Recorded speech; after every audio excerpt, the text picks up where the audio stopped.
The ghost in the code. The Black Haven never slept. Even in its silence, the faint hum of power coursed through the walls like a heartbeat, steady, alive, and secret. In the dim glow of holographic screens, Annie Mercury sat alone, her small hands dancing across the holographic keyboard, eyes fixed on streams of encrypted data flickering before her. She wasn't supposed to be awake. Training had ended hours ago, and Frank was asleep in the quarters down the hall, utterly exhausted after Raven's brutal drills. But Annie's mind refused to rest. Something about the Haven security grid had been off. For the past few nights, she had noticed flickers in the data, fragments of unreadable code that appeared, glitched, then vanished like ghosts. At first she thought it was nothing, a bug in the system. But tonight was different. The flicker had a pattern. 0101, Helix, 2390. Her heart skipped a beat. The word Helix. That was the same code name she'd once overheard her father whispering during a late-night call, years ago, before his death. She leaned closer.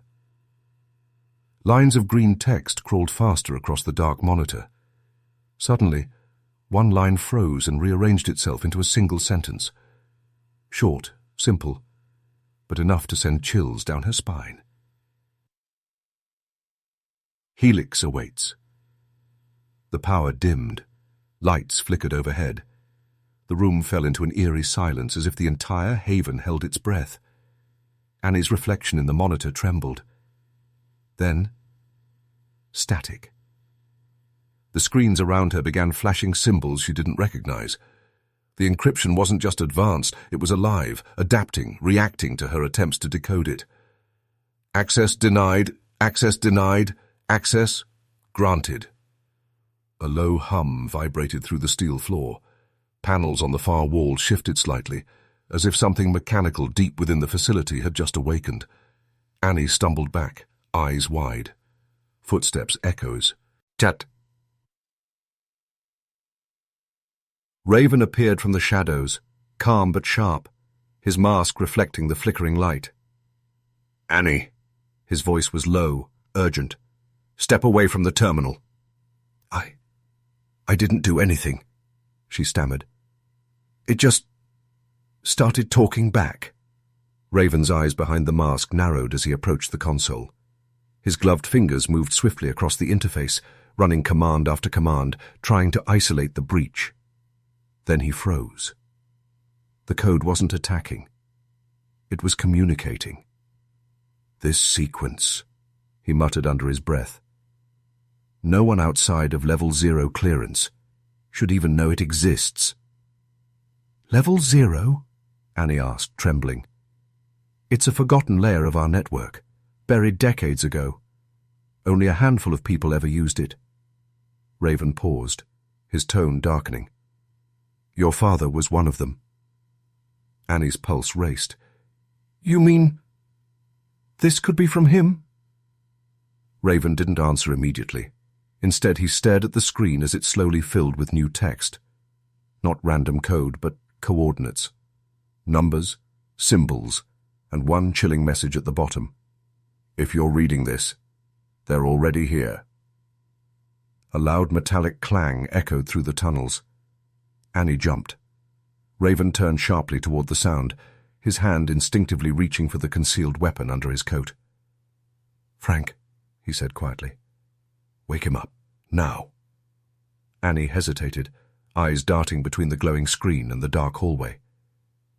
What's happening? Raven didn't respond. He stared at the coordinates, his mind running faster than the code itself. He knew what Helix meant. It wasn't a name. It was a protocol. A failsafe used by an ancient division of the Special Force, the kind meant to activate only if a hidden base like the Black Haven was compromised. Frank appeared moments later, hair tousled, eyes wide with concern. What's going on? I heard the alarms. Raven looked at both of them, his usually calm voice now edged with something rare, unease. The ghosts of the old world, he said softly, have found their way back. Before either sibling could reply, the lights flickered again, this time accompanied by a deep rumble beneath their feet. The computer screens glowed red, and the words "System Override" flashed across every monitor in the room. Annie clutched Frank's arm. Raven moved to the main terminal, typing rapidly. "It's trying to take control of our defenses. Someone, or something, is inside our network." "Can you stop it?" Frank asked. Raven paused, then turned his masked face toward him. "No, but I can trace it." The room dimmed to near darkness. Only the red light from the terminals painted their faces in a haunting glow. A faint noise, like a whisper, came through the comms system. Not a voice, not exactly. More like a distortion, carrying a rhythm that almost sounded human. Then came a flicker on the central screen, a pixelated face, shifting and distorted. Annie gasped. "Who are you?" Raven demanded. The voice that came through was fragmented, mechanical, yet unmistakably familiar. "Tell them the truth. Lives." Static consumed the room. The screens went black. Silence. Frank's breathing grew heavy. Annie clung to his sleeve. Raven stood still, his mask reflecting nothing but the darkness ahead. Then, quietly, the main screen flickered once more. One final line of text appeared before vanishing completely. "They never died." The hum of the facility returned, weaker now, like the heartbeat of something wounded. Raven turned to the siblings. "From this moment," he said, his voice grave, "trust no signal, not even the ones that seem to come from the past." He walked away into the dim corridor, leaving Frank and Annie staring at the now dead monitors, their reflections shimmering faintly on the black screens. Annie whispered, her voice trembling, "What if it really was him?" Frank said nothing. But deep inside, a spark had been lit, the feeling that their father's story was far from over. And somewhere beyond the Black Haven's walls, something, or someone, had just awakened. Echoes of the forgotten. The echo of the alarm had faded, but the silence that followed was heavier than noise. The Black Haven felt different now.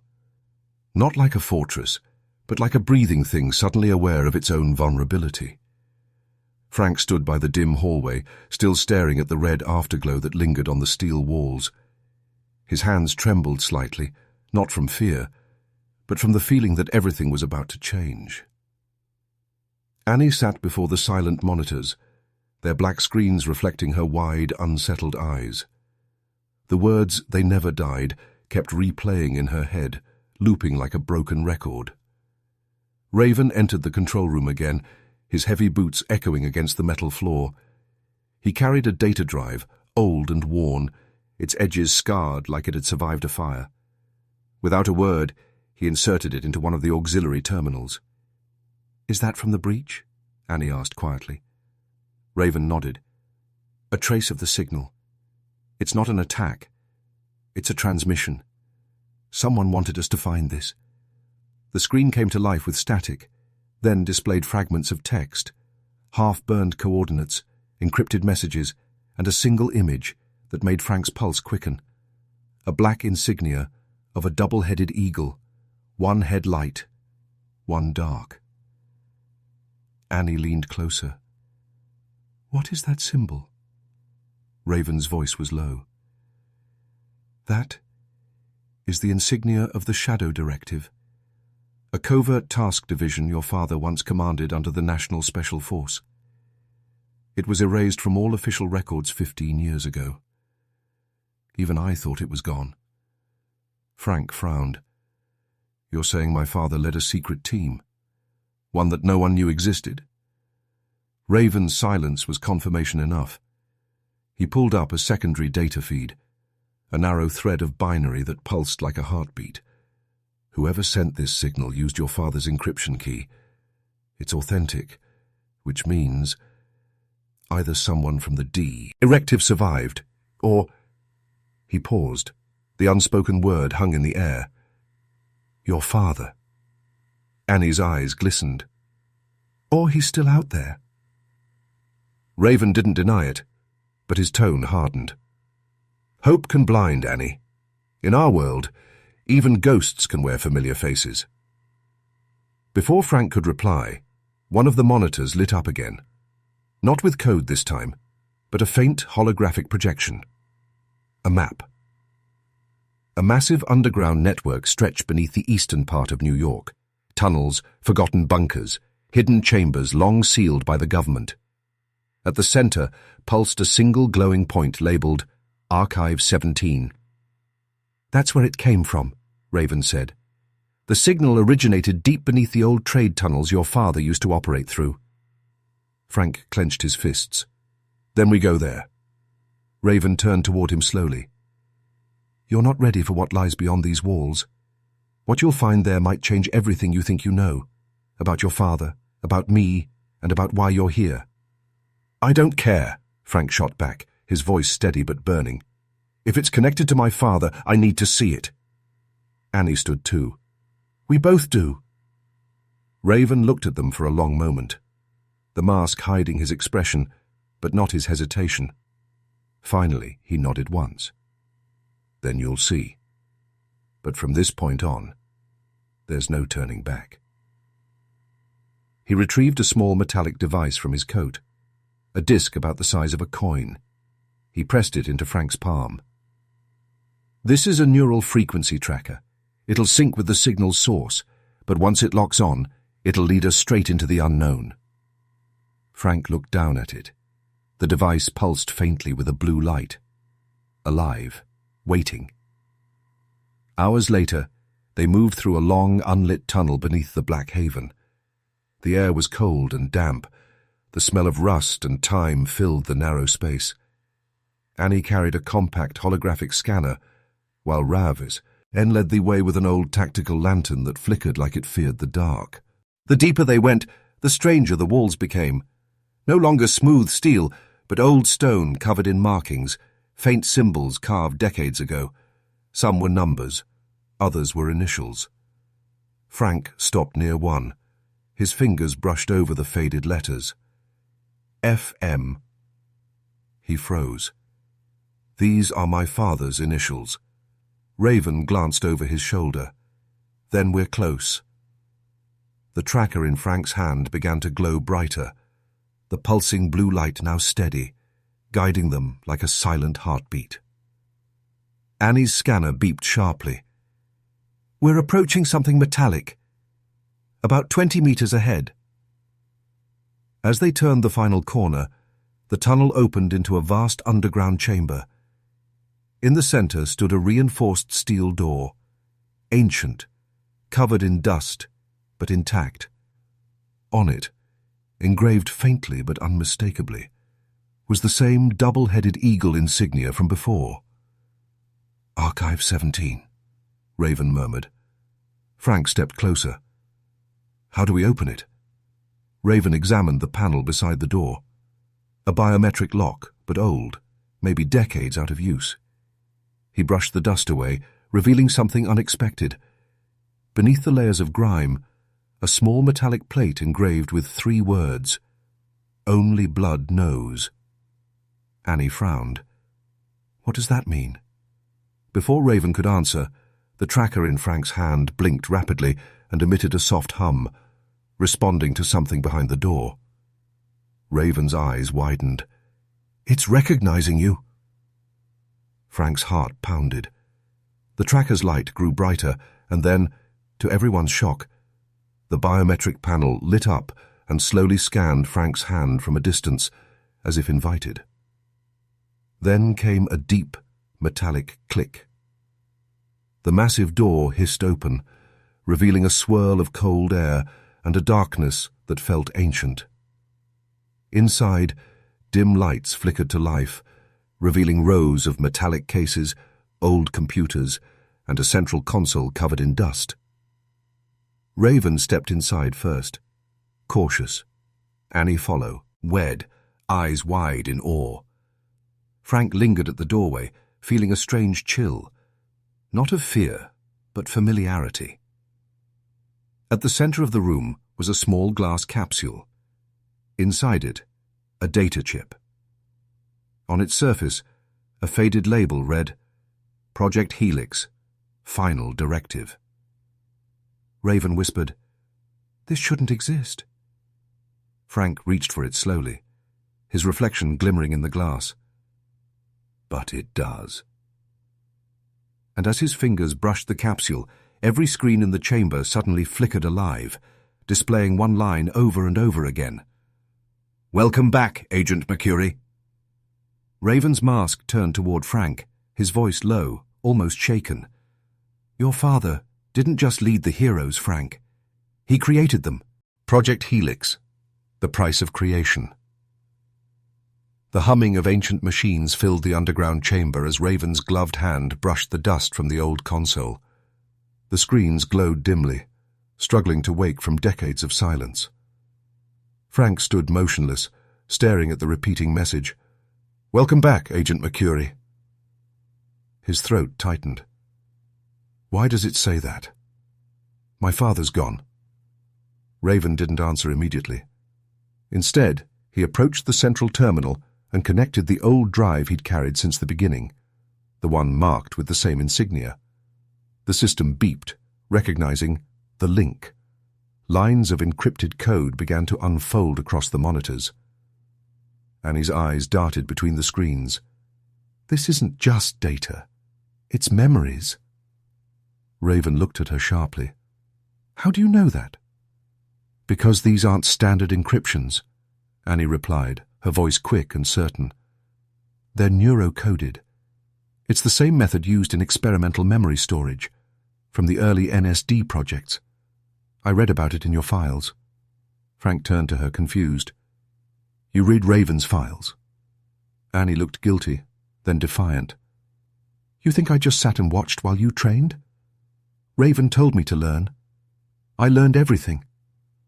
Raven gave a slow, approving nod. She's right. I wanted to see how far her instincts would go. Frank clenched his jaw. So, all this time, you were training us separately for a reason? Raven's masked face turned toward him. Yes. You, Frank. The strength and will. Annie. The mind and perception. Together, you were meant to unlock what your father left behind. Frank's voice dropped. And what exactly did he leave behind? Raven pressed a final command. The screen flashed, and then an old video feed appeared. Grainy, but real. A man stood in a dimly lit laboratory, his back turned. His voice was tired, heavy with regret. If you're seeing this, it means the directive failed.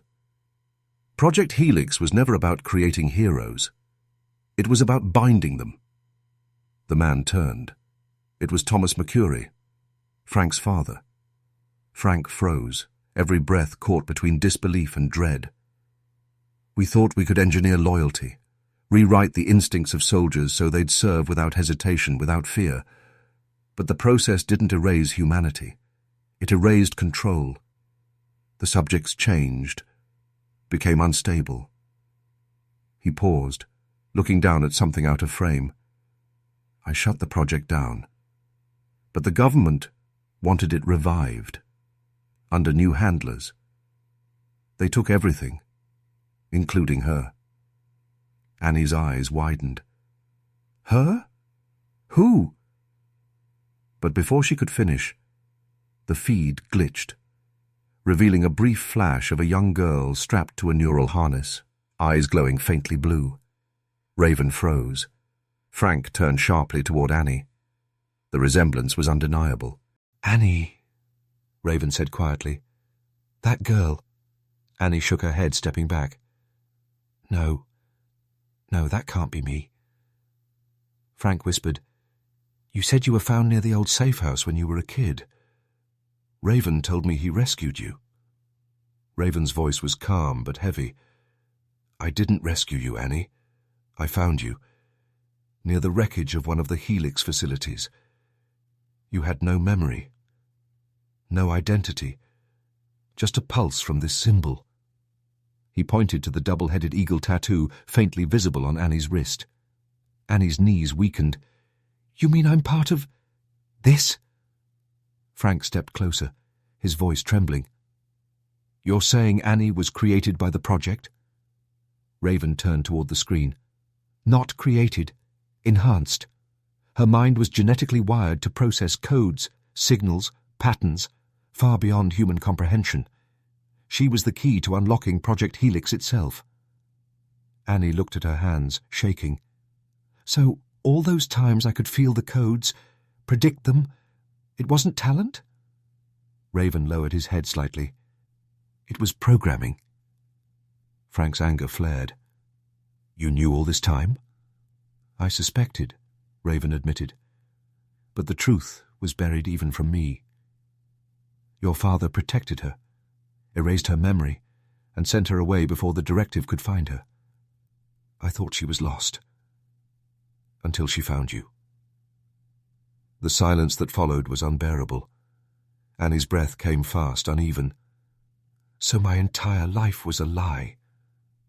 Frank stepped closer, his tone softening. "No, Annie. You're alive. That's not a lie. Whatever you were made to be, that doesn't define who you are now." She looked up at him, tears burning in her eyes. "You don't get it, Frank. If I'm connected to Helix, then I'm the reason it can be restarted." As if on cue, the console beeped, the system detecting her presence. Lines of code began unlocking automatically. Raven's eyes widened. "It's responding to you, Annie. The archive recognizes you as its command protocol." She stepped back, but the light from the monitors grew brighter, surrounding her. The air vibrated with low-frequency hums, and the holographic projection expanded, showing images of old experiments, soldiers, and the early, hidden national heroes. Frank shielded his eyes. "What's happening?" Raven shouted over the rising sound. "The system's relinking. It's rebooting Helix." Annie fell to her knees, gripping her head as fragments of memories flooded back. Faces she didn't know, pain she couldn't remember, voices whispering commands she didn't understand. And then, silence. The light faded. The screens dimmed, leaving only one message glowing in red. "Heart node reconnected. Phase 2 initiated." Annie gasped, her voice barely a whisper. "It's alive again, and it's inside me." Frank knelt beside her, gripping her shoulders. "We'll stop it. Whatever it is, we'll end it. Together." Raven stared at the screen, his mask reflecting the red light. "No, Frank. You don't understand." He turned toward them slowly. "If Helix is active again, it means the Directive is back too." The shadows return. The air inside the Black Haven had changed. It no longer hummed with quiet discipline. It vibrated with something cold and alive. Every screen flickered with distorted data, lines of red code slithering across the monitors like digital veins. Raven stood in front of the central console, silent, unmoving. His reflection in the glass flickered, as if the system itself was watching him. Frank stepped closer, his fists clenched. "Raven, what's happening?" Raven's voice was low. "They've found us." Annie looked up, still pale from the code shock. "Who?" Raven's masked face turned toward her. "The Directive." The words hit the room like thunder. Frank's jaw tightened. "You said they were wiped out years ago." Raven finally turned. "That's what we wanted to believe. But the Directive was never just men. It was an idea. You can kill soldiers, but you can't kill an idea built to hide in the shadows." Before Frank could respond, a low alarm echoed through the base, a warning that hadn't sounded in years. The lights dimmed, replaced by the crimson glow of emergency mode. On the main monitor, a phrase appeared, one Annie instantly recognized. "Helix has awakened. We are coming home." Her breath caught. "They're not just after me. They're inside the system." Raven moved fast, shutting down panels, locking encryption layers. But it was too late. The old data core, the same one linked to Annie, began transmitting unknown coordinates. Frank's voice was rising. "They're tracking us!" Raven slammed his hand onto the table. "Not us. Her." The power fluctuated. For a split second, every light in the Black Haven went dark. Then, through the silence, came a faint sound, a distorted radio signal echoing through the speakers. Phase 2 begins. Retrieve the heart node. Eliminate the Guardian. The voice was smooth, calm, almost human, but layered with something artificial. Annie's hands trembled. "They mean me. And you," she whispered, looking at Raven. Frank stepped in front of her protectively. "They'll have to go through me first." Raven's voice turned sharp. "You won't stand a chance if you face them unprepared. These aren't men, Frank. They're remnants, enhanced, twisted versions of what Helix created before it failed." Frank stared at him. "You mean they're monsters?" Raven nodded slowly. "Worse. They were once heroes." An uneasy silence filled the chamber. Annie's mind raced as fragments of her father's message replayed in her thoughts. It erased control. She turned back to the screens, fingers flying over the keys. "If they're using the Helix network to find me, I can reroute the signal, send them somewhere else, buy us time." Raven's hand shot out, stopping her. "No. You'll only expose yourself further. The more you connect, the more they'll learn about you." "But I can't just sit here." Annie's voice cracked, a mix of fear and anger. "You said I was the key. Then let me fight like one." Frank turned to Raven. "She's right. If they're already inside, running won't save us. We fight." For a long moment, Raven said nothing. Then finally, he reached into his coat and pulled out a small metal case marked with the same double-headed eagle symbol. "This," he said, opening it, "is a failsafe your father built. It's called Eclipse Protocol. It can wipe every trace of Helix from the global network. But it has one condition." Frank frowned. "What condition?" Raven looked at Annie. "It needs a direct connection to the heart node. That means it has to run through her mind." Annie stepped back. "You mean it'll connect to me like before?" Raven nodded. "Yes. And if the system overloads, it could kill me," she finished, eyes steady. Frank grabbed her shoulders. "No way. We'll find another way." Annie met his eyes, calm, certain. "Frank, Dad gave his life to stop this. If I'm really part of what he built, maybe I'm also part of how it ends." Before he could respond, the ground trembled. Dust fell from the ceiling. Somewhere above them, a deep mechanical sound echoed, like gears turning after decades of silence. Raven's eyes darted toward the northern tunnel. "They've breached the perimeter." Annie's screen flared, a live feed from the surface. Figures were emerging from the fog, tall, masked, their movements unnaturally precise. Frank's heart pounded. "Who are they?" Raven's voice dropped to a whisper. "The first generation of Helix soldiers. The ones your father tried to save." Annie whispered. "Then he failed." "No," Raven said softly. "He delayed them. Long enough for you two to exist." Frank turned toward the dark hallway, his voice hard and steady.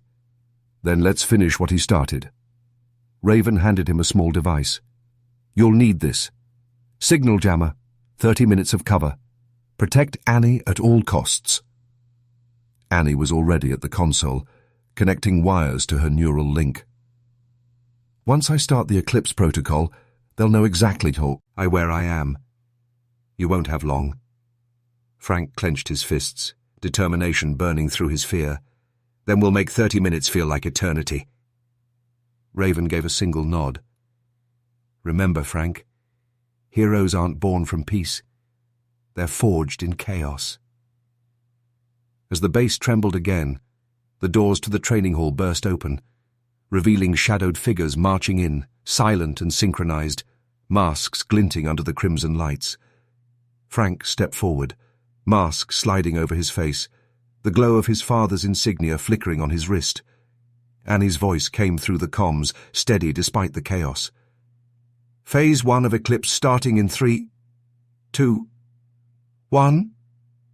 The room plunged into darkness, and as the first echoes of battle began, Raven whispered under his breath, Thomas, your children are ready. Children are